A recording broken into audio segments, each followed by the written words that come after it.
프랑스로 이민 오려고 한 거 아니었어요? 왜 한국으로 돌아가요? 한국에서 살다가 다른 나라에서 못 살겠어요. 파리의 회사에서 떠나는 동료를 바라보면서 한국을 떠나온 사람이 왜 다시 한국으로 돌아가느냐고 묻고 있는데요. 한국에서 살아본 사람이 아니라면 절대 모르는 답변을 해주네요. 안녕하세요. 저는 프랑스에서 5살 난 아이를 키우고 있는 샤를리라고 합니다. 저는 AI 알고리즘을 학습시키는 스타트업에서 일을 하고 있는데요. 제가 컴퓨터공학과를 전공할 때까지만 해도 이렇게까지 이 사업이 대박이 날 거라고는 생각하지 못했어요. 제가 하는 일은 알고리즘에게 인간의 데이터들을 학습시키고 제대로 학습이 되었는지 점검까지 하는 일이에요. 저는 처음에는 주로 이미지를 학습시켜서 인간과 인간이 아닌 것들을 구분해내는 것들을 해냈는데요.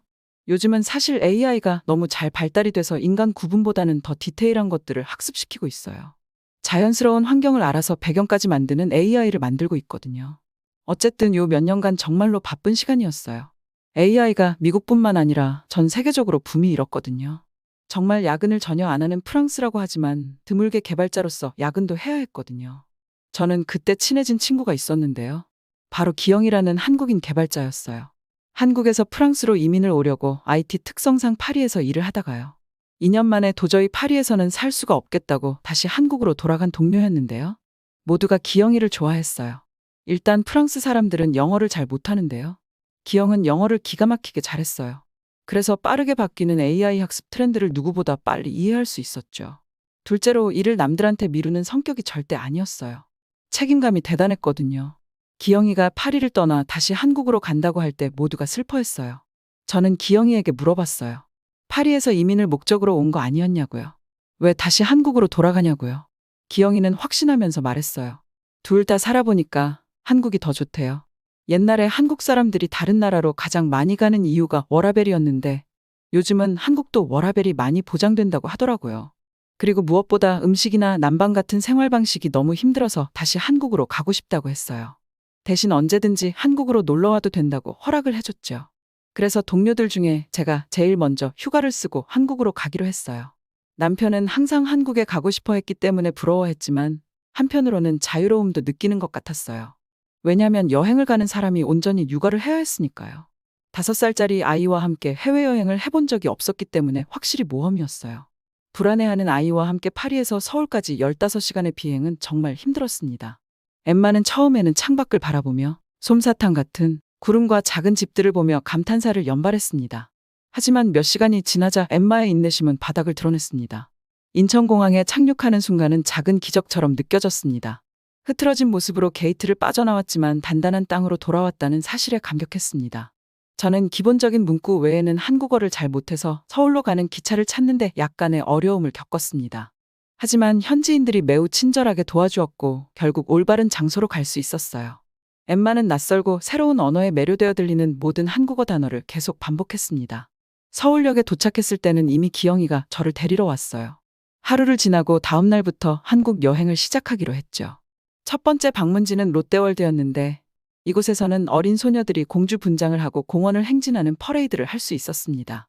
기영이가 이런 행사가 있다는 얘기를 들었기 때문에 5살인 엠마가 정말 좋아할 것 같았어요.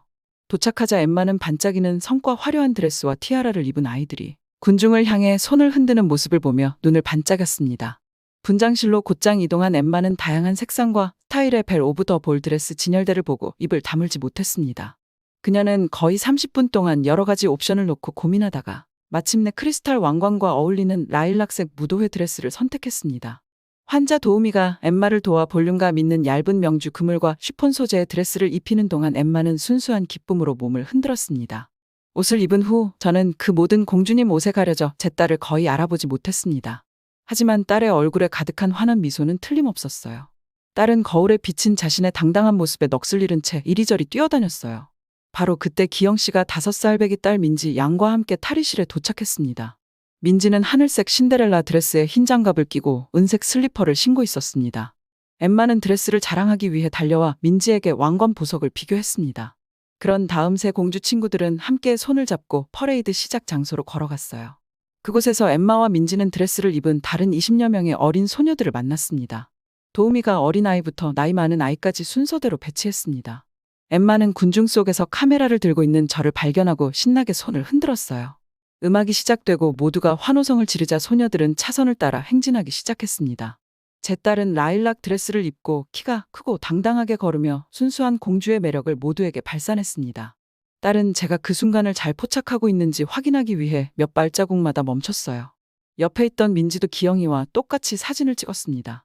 산책로 중간쯤에 작은 플랫폼이 있었는데 그곳에서 각 소녀들은 멈춰서서 사람들에게 왕족처럼 손을 흔들고 지나가는 공원 손님들에게 자신의 드레스를 뽐낼 수 있었습니다. 실로 아이들을 위한 서비스가 아닐까 생각했어요. 물론 파리에도 디즈니랜드가 있긴 한데요. 이렇게 아이들이 직접 참여할 수 있는 건 별로 없었거든요. 그리고 아이들이 놀이공원에 가면 사실 탈 수 있는 놀이기구들이 별로 없잖아요. 실로 아이들을 위한 서비스가 아닌가 싶었어요. 그리고 저녁에는 기영이네 집에서 맥주를 마셨는데요. 하루 종일 육아를 같이 해줘서 고맙다고 기영이네 부인이 불고기 한 상을 차려줬어요. 사실 엠마가 한식을 먹어보는 게 처음이라서 너무 걱정이 많았는데요. 제 딸은 파스타나 치킨 너겟 같은 밋밋한 요리만 좋아하는 편식하는 편이거든요. 하지만 식사를 거부해서 친절한 호스트의 기분을 상하게 하고 싶지 않았습니다. 엄마, 이게 다 뭐예요? 라고 속삭였습니다. 저는 기영 삼촌이 감사의 의미로 먹어보라고 한 특별한 한국 음식이라고 부드럽게 설명했습니다. 엠마는 진홍색 김치 큐브를 의심스럽게 들여다보았지만 맛보려는 움직임은 없었다. 바로 그때 기영이의 와이프인 윤희가 지글지글지글거리는 불고기 한 접시를 건네며 천상의 향을 내뿜었다. 이게 한국 최고예요. 그녀는 자랑스럽게 외쳤다. 엠마는 익숙한 고기 굽는 냄새에 이끌려 기분이 좋아졌습니다. 기영 씨가 고기를 더 굽고 불고기를 돌리면서 저는 딸이 처음 한 입 베어 무는 모습을 지켜보며 숨을 죽였습니다. 딸아이가 천천히 씹으며 놀란 듯 눈을 크게 뜨는 게 보였습니다. 맛있다. 엠마는 벌써 포크로 음식을 더 집어먹으며 외쳤습니다. 안도감에 가슴이 부풀어 올랐다. 저녁 식사 내내 윤희는 엠마의 접시에 단백질과 채소를 잔뜩 쌓아주면서 공주 드레스를 입은 엠마의 모습을 어눌한 영어로 칭찬했다. 놀랍게도 엠마는 그 모든 것을 먹어치웠다. 그녀는 약간의 회유 끝에 김치까지 맛보았습니다. 대놓고 거부할 수도 있었던 엠마를 부드럽게 한국 음식에 적응시켜준 새 친구들에게 정말 감사했습니다. 그날 밤 지친 엠마를 자장가를 부르며 침대에 눕혔을 때 엠마의 배는 잡채, 소불고기, 김치전으로 가득 차 있었어요. 5년 동안 먹어본 음식을 모두 합친 것보다 더 많은 새로운 음식을 하루에 먹어본 셈이었다. 그리고 저희가 이야기를 하는 사이에 민지와 엠마는 같이 잠이 들어버렸어요. 저는 딸을 데리고 가려고 했는데요. 기영이는 저랑 엠마가 민지방에서 자고 가라고 했어요.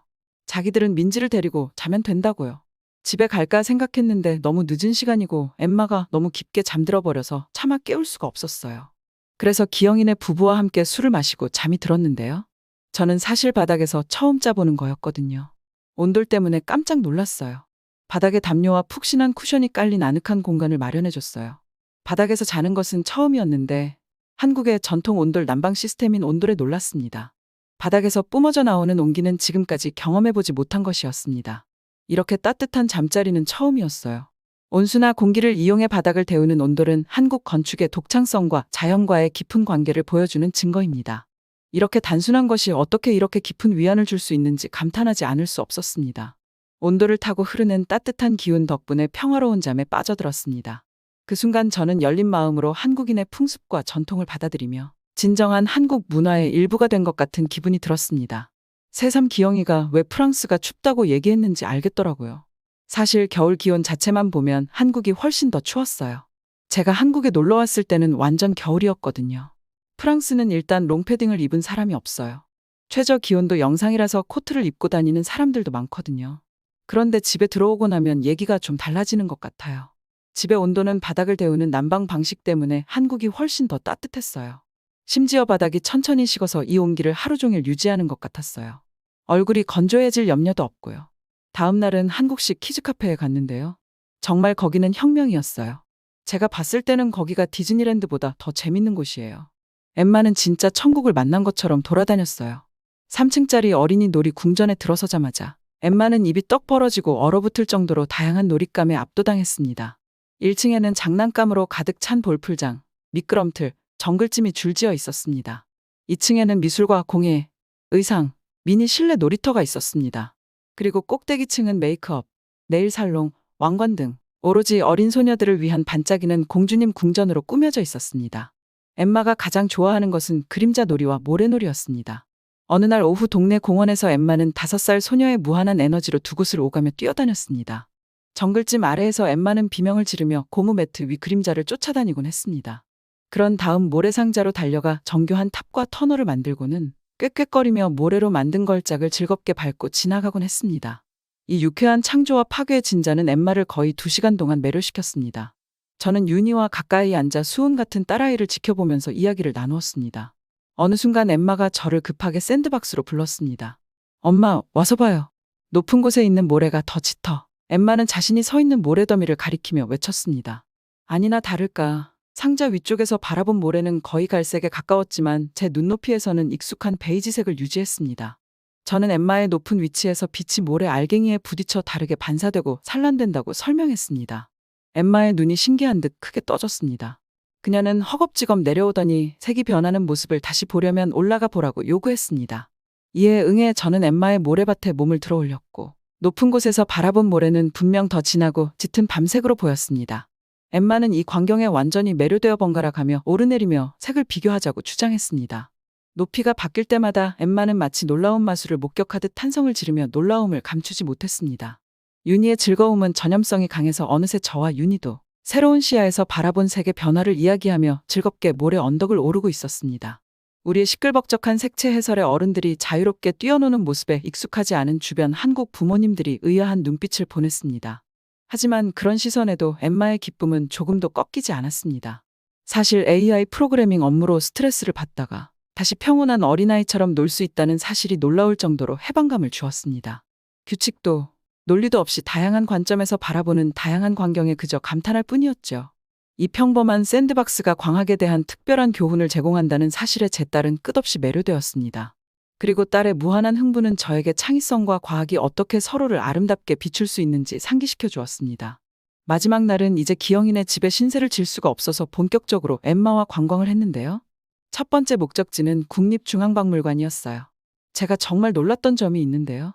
저는 루브르도 가보고 오랑주리도 가봤지만 이렇게 퀄리티 높은 작품들을 온전히 자기 나라 것들로만 채워놓은 곳은 처음이었어요. 대부분의 유럽 박물관들은 자국의 작품들도 있지만 이집트 문명이나 다른 나라 것들을 가져온 게 많거든요. 하지만 국립중앙박물관의 광활한 갤러리를 돌아다니면서 저는 모든 작품이 5,000년이 넘는 한국 고유의 문화와 역사, 예술적 전통을 반영하고 있다는 사실에 놀랐어요. 이제는 한국 고유의 것이 되었습니다. 고대 한국 왕국의 거대한 석불과 토템 기둥, 조선시대의 정교한 금속 수묵담채화, 현대의 혼합 미디어는 한국의 숨막히는 근대화를 미묘하게 표현하고 있었어요. 저는 특히 박물관의 방대한 청자와 자기 컬렉션에 매료되었는데 기술력과 세심한 디테일, 풍부한 녹청색 유약의 광택과 아름다움이 타의 추종을 불허했습니다. 엠마 역시 연꽃, 물고기, 거북이, 민화가 그려진 섬세한 도자기로 가득 찬 갤러리에 매료되었습니다. 그녀는 마마봐요 라고 외치며 유리 케이스에 코를 대고 신나게 이리저리 뛰어다녔어요. 이 접시에는 토끼가 달에서 떡을 만들고 있어 라고 외쳤습니다. 한국의 예술적 성취가 이렇게 훌륭하게 전시되어 있는 것을 보고 엄청난 존경심을 느꼈습니다. 한국이 이렇게 뛰어난 국가적 인재를 양성하기 위해 교육과 규율을 그토록 중요하게 여기는 것은 당연한 일이었습니다. 이 박물관은 수세기에 걸쳐 한국의 장인 정신으로 이어져 온 창조적 열정의 증거를 담고 있었습니다. 그리고 마지막 목적지는 삼성 팝업 스토어였습니다. 제 직업이 인공지능에게 데이터를 학습시키는 일이라고 말씀드렸잖아요. 사실 삼성이 자랑하는 S24 AI 번역 기능이 궁금했지만 아직 휴대폰을 바꿀 준비가 되지 않아서 체험해보고 싶었습니다. 와, 영어가 아닌 프랑스어로 이렇게 정확한 번역은 처음이었고 한숨소리까지 통역해 주더군요. AI 프로그래머로서 저는 삼성 번역 알고리즘의 미묘한 대화 유창성에 매우 감탄했습니다. 직원은 엠마와 저에게 마이크가 내장된 특수 헤드폰을 건네주었습니다. 그는 한국어로 한 마이크에 대고 말하는 시범을 보였고 저는 몇 초 후 프랑스어 헤드폰으로 번역된 내용을 들었습니다. 그 반대의 경우도 마찬가지여서 제가 프랑스어로 말하면 그의 헤드셋에서 제 말이 완벽한 한국어로 재생되는 것을 들을 수 있었습니다. 엠마는 AI 번역기를 통해 친절한 한국인 아저씨와 대화를 나누며 즐거워했습니다. 좋아하는 음식, 색깔, 동물에 대해 간단한 대화를 주고받았습니다. 어느 쪽도 지체하거나 오해하지 않았고 심지어 엠마의 유아 옹알이까지 알아듣고 통역해 주었습니다. 엠마는 로봇 전화 게임처럼 재미있다고 생각했어요. 제 차례가 되자 저는 AI 언어 코딩이 전공인 만큼 기술적인 수준에서 S24 번역기에 도전하기로 결정했습니다. 저는 컨볼루션 신경망, 마르코프 모델, 데이터 클러스터링 알고리즘에 대해 빠르게 이야기했습니다. 놀랍게도 알고리즘은 완벽한 속도를 유지했습니다. 심지어 머신러닝과 같은 특정 AI 프로세스에 대해 적절한 한국어 용어를 사용하기도 했습니다. 결국 저는 삼성의 소비자 번역 기술이 제가 기업 고객을 위해 개발하는 최고 수준의 프로그램과 거의 동등한 수준이라는 사실에 입을 다물지 못했습니다.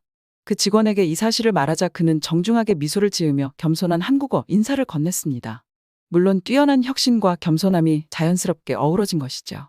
이것이 바로 한국의 방식이었습니다. 다음 날 엠마와 추억을 가득 안고 마지못해 서울과 작별을 고하는 순간 제 마음은 감사함으로 부풀어 올랐습니다. 진정한 한국의 정을 나누며 가족이 되어준 새로운 친구들에게 엠마가 좋아했던 음식과 영원히 기억에 남을 경험을 소개하며 지경을 넓힌 것에 대해 감탄할 것들이 너무 많았어요. 새삼 이렇게 즐길게 많은 나라인데 깨끗하기까지 한 한국이 너무 마음이 들었어요. 괜히 기영이가 다시 한국으로 돌아간 게 아니라는 생각이 들더라고요. 그런데 AI 번역기를 만든 삼성을 보면서 또 생각했어요. 이렇게 무시무시한 걸 만들어낼 정도면 워라밸이 해결되는 게 맞나? 싶어서요. 왜요? 저 일본인인데요. 그러니까 차라리 한국 같은 나라로 가라니까. 넌 우리나라 사람이 아니잖아. 여기 일본의 어떤 평범한 직장에서 어떤 이유 때문에 그만두라고 합니다.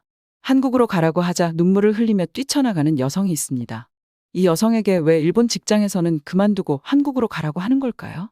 안녕하세요. 이집트인 하나입니다. 더운 여름날 카이로 거리에서 뿜어져 나오던 뜨거운 열기를 아직도 기억합니다. 시장의 알싸한 향신료 냄새, 먼지 쌓인 골목길에 울려 퍼지는 기도 소리, 진하고 씁쓸한 커피 한 잔을 놓고 나누는 수다와 웃음소리. 어린 시절 고향에 대한 이러한 기억은 먼 곳에 있는 지금도 제 마음속에 새겨져 있습니다. 카이로는 어린 시절 제 놀이터였습니다.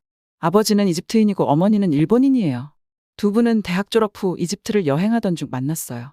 두 사람은 열렬히 사랑했고 1년 만에 결혼해 저를 낳았어요. 저는 아버지의 짙은 곱슬머리와 황금빛 피부, 어머니의 아몬드 눈을 닮아 태어났습니다.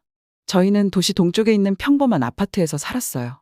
아버지는 교사로, 어머니는 재봉사로 일하시며 틈나는 대로 일을 하셨죠. 하지만 저희 집은 항상 빠듯했습니다. 부모님은 최선을 다하셨지만 불안정한 정치 환경과 침체된 경제로 인해 기회가 거의 없었죠. 비록 가진 것은 적었지만 저희 집은 항상 사랑과 웃음으로 가득했습니다.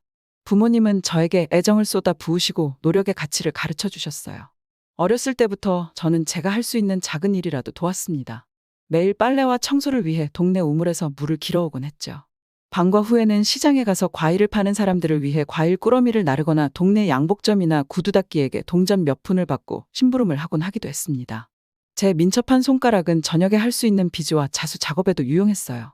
10살 무렵에는 이웃들의 드레스 밑단 다듬기, 단추 교체, 다른 부분 패치하기 등 사소한 바느질 일을 도맡아 했어요. 어머니가 잘 가르쳐 주셔서 곧 혼자서 기본적인 수선도 할 수 있었죠. 그렇게 번 돈으로 가족을 위해 특별한 간식을 사줄 수 있다는 사실에 뿌듯함을 느꼈습니다. 제과점에서 파는 끈적끈적한 피스타치오 과자나 제가 좋아하는 과일 노점에서 파는 잘 익은 망고 같은 것들이요. 부모님과 여동생 레일라와 함께 나누며 기뻐했던 작은 기쁨들. 삶은 종종 힘들었지만 제 지역사회는 풍부한 지원 체제를 제공했습니다. 이웃들은 부모님이 바쁠 때면 언제나 기꺼이 밥 한 그릇을 빌려주시거나 레일라를 돌봐주셨어요. 지역 모스크에서는 도움이 필요한 사람들에게 식사를 제공했습니다. 그리고 라마단 같은 축제 기간에는 어려운 상황에서도 모두가 모여 밤마다 잔치를 벌이는 기쁨과 축제가 있었습니다. 하지만 제가 10대였을 무렵에는 전국적으로 긴장이 고조되고 있었습니다. 물가는 점점 더 오르고 일자리는 점점 더 부족해졌죠. 아버지의 월급은 종종 늦게 지급되었고 어머니는 하루를 채울 만큼의 일자리를 찾기 위해 고군분투하셨어요. 부모님은 저에게 부담을 주지 않으려고 애쓰셨지만 식탁에 음식을 올려놓는 것에 대한 걱정이 은근히 되었습니다. 저는 저녁마다 어머니가 대학 시절부터 모아두신 일본어 교과서를 뒤적거리며 시간을 보냈습니다. 우아한 문체와 벚꽃이 만발한 계절, 눈이 소복이 쌓인 신사의 생생한 이미지가 저를 사로잡았어요. 언젠가 어머니가 태어난 땅을 방문하는 꿈을 꾸었습니다. 이집트를 괴롭히는 불안정한 상황과는 거리가 먼 땅. 그곳에서 가족을 부양할 수 있는 더 많은 기회를 찾을 수 있을지도 모른다고 생각했습니다. 그때는 그 꿈이 얼마나 성견지명이 있었는지 거의 알지 못했습니다. 비행기에서 내려 도쿄 나리타 공항에 처음 발을 내딛자마자 심장이 두근거렸습니다. 터미널은 매끄러운 효율성으로 빛나고 있었어요. 깔끔한 정장을 차려입은 비즈니스맨들이 활기차게 발걸음을 옮겼고 관광객들은 환하게 빛나는 광고판을 배경으로 웃으며 셀카를 찍고 있었습니다. 정중한 대화와 윙윙거리는 소리가 높은 천장을 통해 가끔씩 울려 퍼지는 공공 안내 방송과 섞여 있었죠. 저는 눈을 크게 뜨고 동굴 같은 복도를 돌아다니며 반짝이는 바닥과 빛나는 전광판, 질서정연하게 줄을 서 있는 사람들을 구경했습니다. 불과 몇 시간 전에 떠났던 비좁고 빛바랜 카이로 국제공항과는 사뭇 달랐어요. 낡은 여행용 가방을 하나밖에 들지 못한 채 주변의 모든 세련된 패션 사이에서 단순한 면 원피스와 해진 가디건을 입은 저는 제 스스로가 작고 초라하게 느껴졌습니다. 6개월짜리 관광 비자를 따기 위해 일본어를 공부하면서 이집트에서 잡다한 재단 일을 한 지 2년이 다 되어가던 때였어요. 어릴 적부터 꿈꿔왔던 나라에서 자리를 잡기까지 6개월이라는 긴 시간이 걸렸습니다. 한겨울에 한복판에 도착한 저는 공항 터미널을 나와 혹독한 추위 속을 헤매고 다녔습니다. 카이로의 뜨거운 열기에 익숙해진 제 얇은 옷을 뚫고 얼음장 같은 공기가 스며들었어요. 강철 같은 회색 하늘에서 굵은 눈송이가 소용돌이치는 동안 저는 카디건을 단단히 조여 입었습니다. 분주한 입국장 도로에서 택시를 세우려는데 택시가 멈추지 않고 지나갔습니다. 대부분은 제 방향을 쳐다보지도 않았죠. 간신히 눈치를 챈 몇 대의 택시는 짐 하나만 들고 떨고 있는 저를 발견하고는 고개를 절레절레 흔들며 계속 운전했습니다. 가슴이 철렁 내려앉으며 눈물을 흘리기 직전 통근자들 사이로 다정한 얼굴 한 명이 나타났습니다. 대학 시절 친구였던 미나가 제 방문을 후원하겠다고 자원한 것입니다.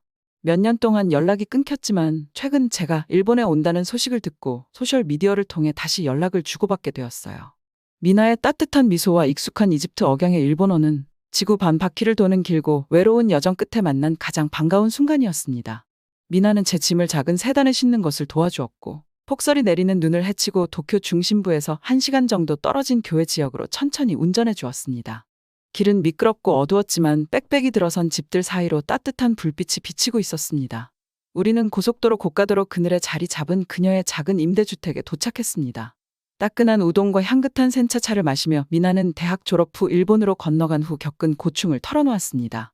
무역회사에서 행정보조로 일하며 꽤 괜찮은 임금을 받았지만 높은 집세와 생활비를 제외하면 알렉산드리아에 있는 가족에게 보낼 돈은 거의 남지 않았죠. 그나마 모아둔 돈은 미나와 생활비를 나누면서 순식간에 증발해버렸습니다. 관광 비자로는 합법적인 일을 할 수 없었어요. 하지만 비싼 도쿄 통근 비용과 면접 복장, 흠잡을 데 없는 일본어로 이력서를 인쇄하는 일, 그 밖에 수많은 부대 비용으로 인해 제 자금은 빠르게 고갈되고 있었습니다. 비서, 접객원, 심지어 청소지게까지 열성적으로 지원했지만 정중하게 거절당하거나 또는 더 자주 침묵으로 일관했습니다. 저는 형식적이고 서투른 일본어 회화로 전화 면접에 어려움을 겪었습니다. 대면 면접은 처음에 잡담을 나누는 것 이상으로 진전이 되지를 않았고 중동인인 제 이목구비에 신경질적인 눈빛을 보냈다가 다시 악센트가 섞인 언어 실력으로 되돌아갔죠. 일부러 선택한 일본식 가명인 하나 타노우에로 이력서를 제출하면 이메일을 통해 열렬한 반응을 보이곤 했지만 직접 만나면 그들의 얼굴은 잠시 흐려졌다가 정중하게 사과하는 표정으로 바뀌곤 했습니다. 그 자리는 이미 채워졌습니다. 라는 말이 단골 멘트였어요. 교외 지역 역시 기회가 거의 없었어요. 한적한 주택가에는 도쿄의 번화한 도심의 무한한 상업과 무역이 존재하지 않았죠. 미나가 동네 가게 주인들을 소개해 주긴 했지만 일주일에 몇 시간씩 진열대를 정리하거나 뒷방에서 적은 임금을 받고 옷을 접는 일로 기회가 제한되어 있었어요. 미나는 저에게 동네의 맛있는 음식을 소개하는 자신의 역할을 즐겼습니다. 동네 테이크아웃 식당에서 풍기는 진하고 달콤한 카레 향기, 모퉁이에 있는 과자 가게에서 두들겨 먹는 벨벳 같은 식감의 떡은 끈적끈적했습니다. 하지만 저는 더 의미 있는 일과 경제적 수단을 갈망했죠. 겨울이 초봄으로 접어들면서 마지막 남은 저축도 사라져버리고 말자 절망이 저를 덮쳤습니다. 미나가 자는 동안 저는 밤마다 잠에 들지를 못했고 의심이 머릿속을 맴돌았습니다. 일본 생활의 꿈이 무너진 채 이집트로 돌아가야 하는 건 아닐까? 그러면 부모님이 비자 비용을 마련하기 위해 친척들에게 빌린 돈을 갚아야 하는 걸까? 저는 동생의 학비를 지원하기 위해 돈이 절실히 필요했습니다. 피부색이나 출신 지역으로 저를 판단하지 않고 제 능력과 추진력을 인정해 줄 곳이 있어야 했습니다. 제 잠재력과 열심히 일하려는 열망이 공정한 기회를 받을 수 있는 곳이 말이죠. 제가 일본을 떠나기로 결심했을 때 벚꽃이 막 피어나기 시작했고 회색빛 도쿄 하늘에 분홍빛 얼룩이 보이기 시작했습니다. 저는 미나와 함께 슈퍼마켓에서 테이크아웃 초밥을 먹으며 약간 축축한 김밥을 뜯어 먹었습니다. 마침 미나는 집주인이 집세를 다시 올려서 제가 계속 살게 되면 주거비가 급격히 오를 것이라는 소식을 전해주었습니다. 미나는 어깨를 축 늘어뜨린 채 녹차를 내려다보았습니다. 지금 이대로도 간신히 생활비를 충당하고 있어요. 그런데 이걸 어떻게 감당할 수 있을지 모르겠어요. 특히 당신이 더 이상 머물 수 없게 된다면 저는 미나의 친절함에 감동하면서도 미나를 힘들게 한 것에 대해 미안한 마음에 가슴이 뭉클해졌어요. 마음은 아팠지만 자금이 바닥난 상황에서 더 이상 그녀의 관대함에 의존할 수 없다는 것을 깨달았죠. 미나, 넌 이미 나를 위해 많은 일을 해주었어. 더 이상 내 계좌에 대해 걱정하지 마라. 저는 부드럽게 말했습니다. 그녀는 항의하기 시작했지만 저는 그녀의 손을 꽉 잡고 말했어요. 이 계약은 내가 정착할 때까지만 임시로 하기로 한 거였잖아. 이제는 더 멀리 내다보고 기회를 찾아야 할 때라고 생각해. 미나와 저는 중동, 유럽, 미국 등 여러 곳을 생각하며 아이디어를 주고받았습니다. 각기 다른 도전과 장벽이 존재했어요. 절망감이 커져갈 무렵, 미나가 몇 주 전에 떠올렸던 아이디어가 다시 제 머릿속에 떠오른 곳이 바로 한국이었습니다. 한국에서는 외국인을 더 공평하게 대우한다고 들었어. 제가 또 한 번의 면접 실패로 절망에 빠져 있을 때 미나가 잠정적으로 제안했던 말이었습니다. 회사에서는 출신 국가보다 실력에 더 신경을 쓰는 것 같아.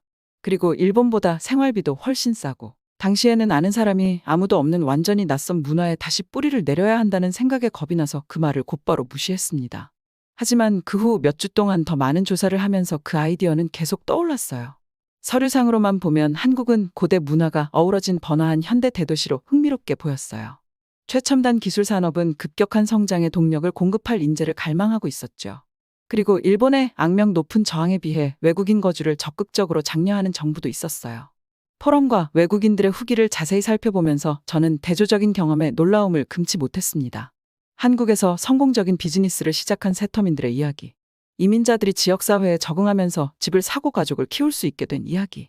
일본에서의 차별의 그림자가 사라진 느낌이었어요. 그날 저녁 미나에게 다시 가능성을 제기하자 몇 주 만에 처음으로 미나의 눈이 반짝였습니다. 저희는 밤늦게까지 그 가능성에 대해 이야기하며 두려움과 새로운 희망의 불꽃이 뒤섞인 채로 밤을 지새웠어요.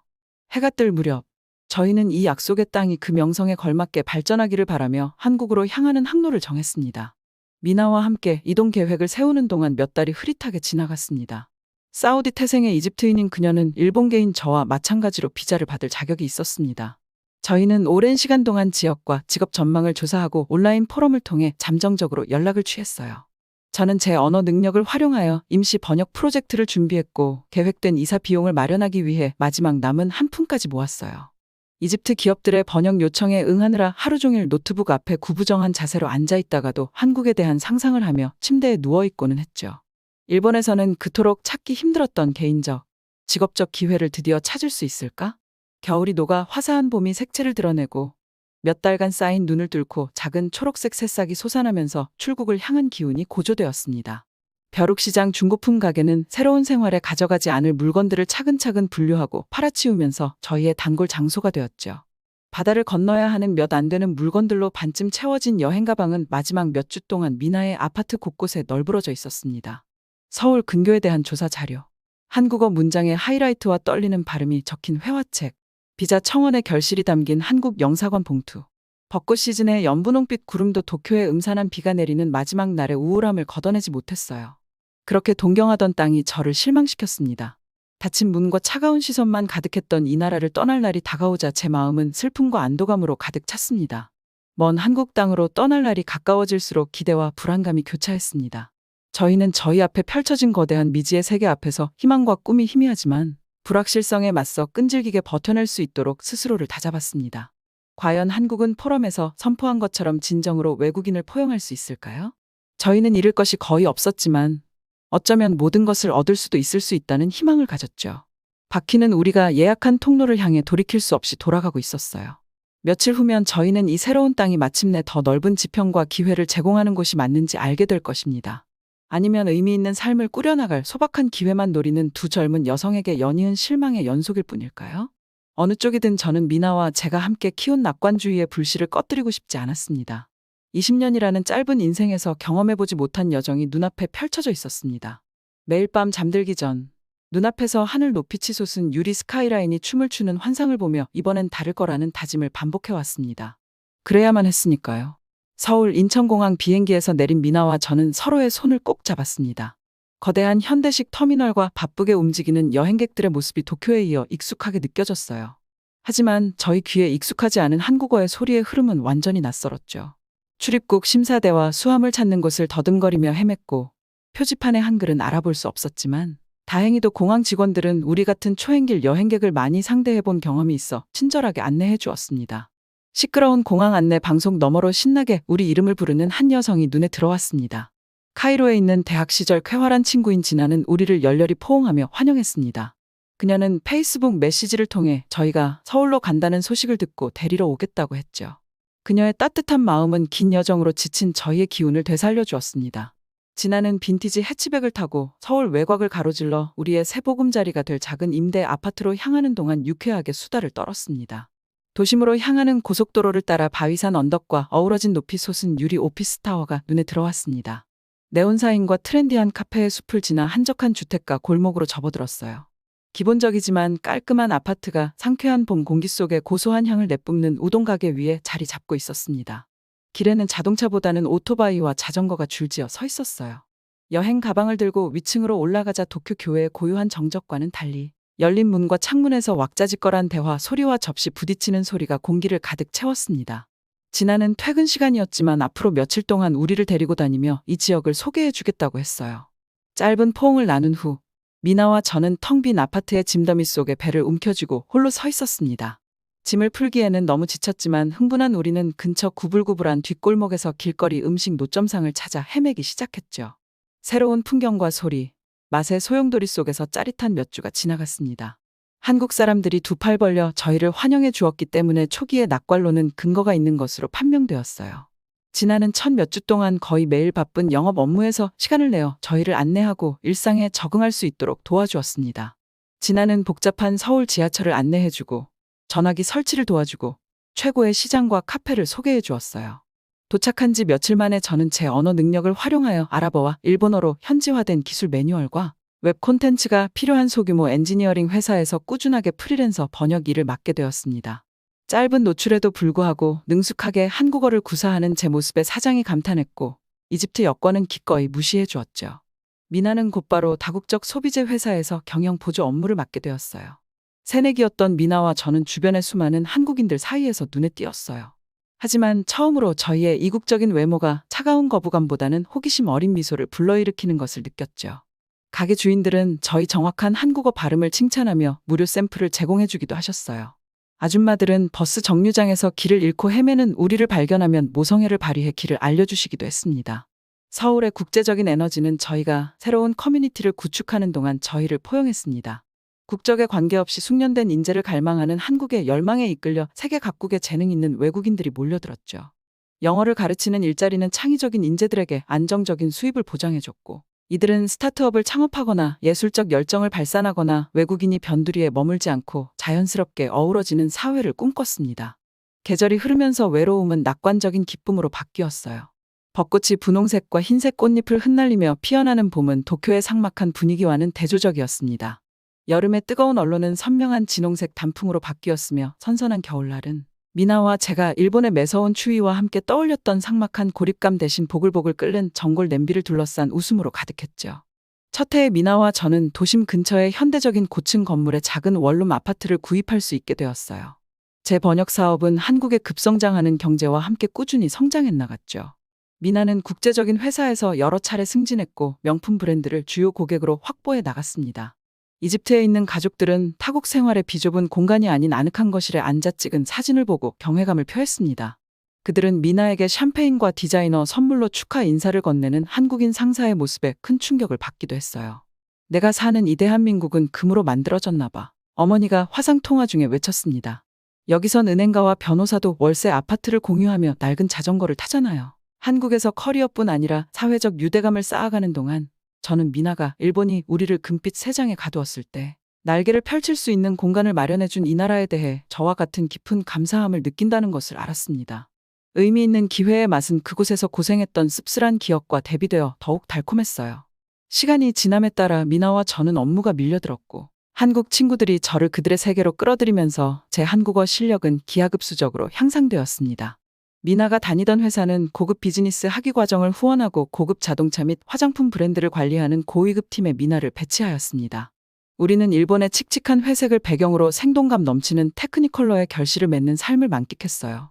미지의 세계로의 도약이 우리의 예상을 뛰어넘는 안식처에 도착했음을 매일매일 확인할 수 있었죠. 일본에서 우리의 재능, 추진력, 꿈에 맞지 않는 경직된 역할에 갇혀 있을 때는 상상도 할 수 없었던 낙관주의와 자유를 얻게 되었습니다.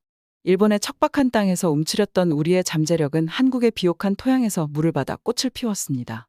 봄꽃이 다시 피어나고 새로운 보금자리에서 5년이 지났을 때 저는 마침내 미나와 제가 그토록 찾던 곳, 여권에 적힌 유산과 상관없이 우리에게 마땅히 주어져야 할 기회를 줄 곳을 찾았다는 것을 알았습니다.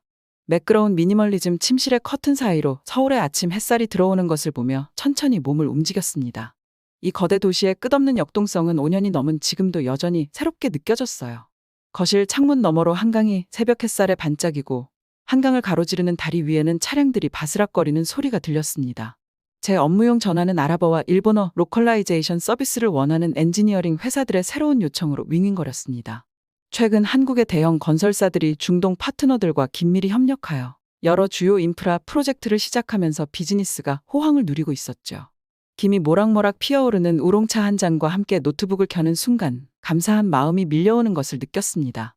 현대식 아파트에서 보내는 이 고요한 아침은 절망과 낡은 여행 가방 하나만 들고 서울에 도착한 이후 얼마나 멀리 왔는지 매일 상기시켜 주었어요. 현관문 자물쇠를 돌리던 열쇠가 제 업무 집중을 방해했습니다. 여느 때처럼 초대를 기다리지 않고 아침 헬스장에서 운동을 마치고 나온 미나가 문을 열고 들어왔어요.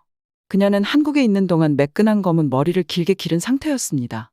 브랜딩 컨설턴트라는 직업을 위해 여전히 단정한 옷차림을 하고 있었지만 일본 시절의 어려운 상황을 숨기려 애쓰는 모습 대신 성공의 화려함을 발산하고 있었죠. 오빠가 프로포즈했어. 그녀는 더 이상 수줍은 향수병에 시달리던 친구가 아닌 해외 생활 초기에 저를 위로해 주던 친구로 변했습니다. 그녀는 제 코앞에서 반짝이는 반지를 흔들며 소파를 뛰어다녔어요. 저는 뛰어올라 미나를 황홀하게 껴안았습니다. 미나가 명품 소비재 캠페인을 자주 맡았던 광고대 행사의 후배 아트 디렉터였던 남자친구는 몇 달 전부터 청혼을 계획하고 있었어요. 약혼을 축하하기 위해 함께 달고나 커피를 마시며 미나는 앞으로 몇 달 안에 결혼할 계획에 대해 털어놓았습니다. 남자친구의 가족은 그 주말에 한국식 바비큐 파티를 열어 미나가 집안 어른들을 만날 수 있도록 초대했죠. 일본에서 함께 이주해온 지 몇 년 만에 찾은 행복한 삶에 감격해 웃느라 뺨이 아팠습니다. 그녀가 말하는 도중 갑자기 표정이 심각해지면서 제 눈을 사로잡았어요. 우리는 말없이 손을 맞잡고 수많은 폭풍우를 이겨낸 자매의 끈끈한 정을 나누었죠. 가와사키에 있을 때 내쳐진 소파에 앉아 라면과 물기가 많은 양배추 스튜를 배급받던 기억나? 미나가 중얼거렸어요. 우리가 제대로 된 삶을 살 수 있는 기회를 얻을 수 있을까? 저는 끝없이 밀려드는 청구서 속에서 힘들게 구직 활동을 했던 기억을 떠올리며 미나의 손을 꽉 잡았습니다. 그런데 이제 난 가정을 꾸리고 결혼을 앞두고 있어. 그녀의 목소리에 힘이 실렸습니다. 일본에서는 이런 기회를 얻을 수 없었을 거야. 위험을 무릅쓰고 이곳에 온 것에 대해 나는 매일매일이 감사해. 일본에서 외국인으로서 살아남기 위해 고군분투하던 시절에는 이룰 수 없을 것만 같았던 꿈을 이루기 위해 노력하는 미나를 보며 저는 고개를 끄덕였습니다. 그 모든 불확실성, 알아들을 수 없는 언어로 지내던 외로운 나날들, 일본에서의 끊임없는 희망에 대한 도전은 그만한 가치가 있었어요. 결혼식 때 내 곁에 있어줄 거지? 미나가 떨리는 목소리로 물었습니다. 하나, 내가 없었다면 여기까지 올 수 없었을 거야. 우리의 재능을 소중히 여기는 사회에서 가정을 꾸리고 존경받는 전문가가 되기까지 우리가 함께 극복해온 여정을 생각하니 갑자기 감정이 북받쳐 올랐습니다. 저는 한국에서 직업적 성공뿐 아니라 평생의 영혼의 여동생을 얻게 되었어요. 나 좀 멀리 떨어뜨려. 우리는 여학생처럼 낄낄대며 함께 쓰러졌습니다. 미나의 기쁜 소식이 전해진 다음 날, 우리는 종종 와인을 마시며 카이로와 도쿄 그리고 서울에서의 불안했던 초기 몇 달간의 옛 이야기를 나누었어요. 그 당시에는 한국어로 지하철 노선도를 탐색하거나 휴대폰을 작동시키는 것조차 불가능한 장벽처럼 보였었지만 이제는 승진부터 한국인과의 결혼까지 모든 것이 예전처럼 불가능한 환상이 아니라 쉽게 달성할 수 있는 일처럼 보였어요. 미나의 빛나는 신부의 모습을 보며 제가 나이가 먹어가는 것이 더 느껴졌습니다. 국제도시 서울에는 문화적 개방성이 만연했지만 나이 든 한국 사람들은 여전히 30대 독신에 대해 눈살을 찌푸렸죠. 이집트에 계신 어머니도 손주들 화상통화 때문에 걱정이 많으셨습니다. 대학 시절 오랜 친구를 통해 준서는 저희 세계에 들어오게 되었어요. 인턴 건축가였다가 현장 소장이 된 그는 따뜻한 눈빛과 제가 좋아하는 빵집의 시나몬 페이스트리를 들고 문 앞에 나타나 구애를 하는 다정한 성격을 지녔죠. 우리의 나이는 한국 전통에서 완벽하게 일치했습니다. 미나처럼 저도 그의 부모님이 한국 혈통이 없는 며느리임에도 불구하고 저를 끈끈한 가족으로 맞이하는 모습에 감탄했습니다. 집밥을 수 없이 먹으며 이집트 이야기를 들려주시고 준서의 어린 시절 장난꾸러기 시절 이야기를 들려주셨어요. 서울에 도착한 지 6년 가까이 지난 어느 황금빛 가을 오후. 저는 고풍스러운 한복과 조상을 기리는 의식 속에서 준서와 결혼식을 올렸습니다. 카이로에서 먼 길을 오신 부모님은 지구 반대편에 완전히 정착한 저를 보며 눈시울을 붉히셨습니다. 환호하는 손님들에게 인사하는 동안 갓 태어난 아들을 안고 있는 미나의 모습이 살짝 보였습니다. 남편과 그의 대가족이 미나의 주위로 몰려들었고 여자들은 아기를 안고 낑낑거리며 소란을 피웠어요. 일본이 결코 허용하지 않았던 방식으로 우리 두 외국인이 이제 자랑스럽게 고향이라고 부르는 이 나라에 완전히 포용되었다는 사실에 가슴이 부풀어 올랐습니다. 그 후 몇 년 동안 우리의 삶은 한국의 포용적인 사회라는 풍요로운 토양에서 번성했습니다. 미나의 가족은 곧 아들과 함께 딸을 낳으며 성장했고 그녀의 마케팅 재능에 대한 인정도 가속화되었죠. 그녀는 곧 아시아 전역의 주요 럭셔리 리테일 매장 확장을 총괄하는 디렉터 직책을 맡게 되었습니다. 저의 번역 작업은 한국의 세계적 위상 상승과 함께 번창했습니다. 현재 우리 사무실에는 동서양을 아우르는 12명의 다국어 직원이 근무하고 있습니다. 서준서 대표의 회사는 카타르의 월드컵 유치에 힘입어 한국의 전문성을 바탕으로 수익성 높은 계약을 따낼 수 있게 되었어요. 작년 추석 연휴에 남편의 프로젝트 현장을 방문했을 때 남편은 찬란한 사막의 별빛 아래서 저를 향해 고개를 돌렸습니다. 처음 이곳에 도착했을 때 미친 한국인이 당신을 이렇게 중동으로 데려올 거라고 상상이나 했어요. 그는 눈을 반짝이며 웃었다. 나는 그를 가까이 끌어당기며 고생만 할 줄 알고 망설임 없이 서울에 내려온 이후 내 인생이 이렇게 행복하게 되었다는 사실에 감탄했습니다. 저는 이곳이 제가 최고의 잠재력을 발휘할 수 있는 땅이며 우리 딸과 손주들이 세대를 이어 깊은 뿌리를 내리고 미나의 번영하는 가족처럼 자랑스러운 대한민국 국민으로서 자신의 미래를 써내려갈 곳이라는 것을 확신할 수 있었어요. 그 첫날 나는 감히 생존을 꿈꿨어. 나는 준서의 가슴에 대고 속삭였다. 서울은 내게 그걸 줬고 그리고 전 모든 것을 쏟아 부었어요. 나는 매끈한 회사차에서 미나와 내 재능이 빛을 발할 수 있는 무대로서 한국이 일본을 뛰어넘은 광활한 아라비아의 지평선을 향해 손짓했습니다. 제가 맹목적으로 추구했던 모든 것을 구현해준 이 놀라운 나라. 마침내 제 본연의 모습을 인정받고 제 능력과 노력이 닿는 데까지 날아오를 수 있는 날개를 달아준 이 나라에 대한 무한한 감사가 제 가슴을 가득 채웠습니다. 위에 다른 따뜻한 사연들도 있으니 꼭 시청해주세요. 구독과 좋아요 부탁드릴게요. 끝까지 시청해주셔서 감사합니다. 그럼 내일 또 만나요.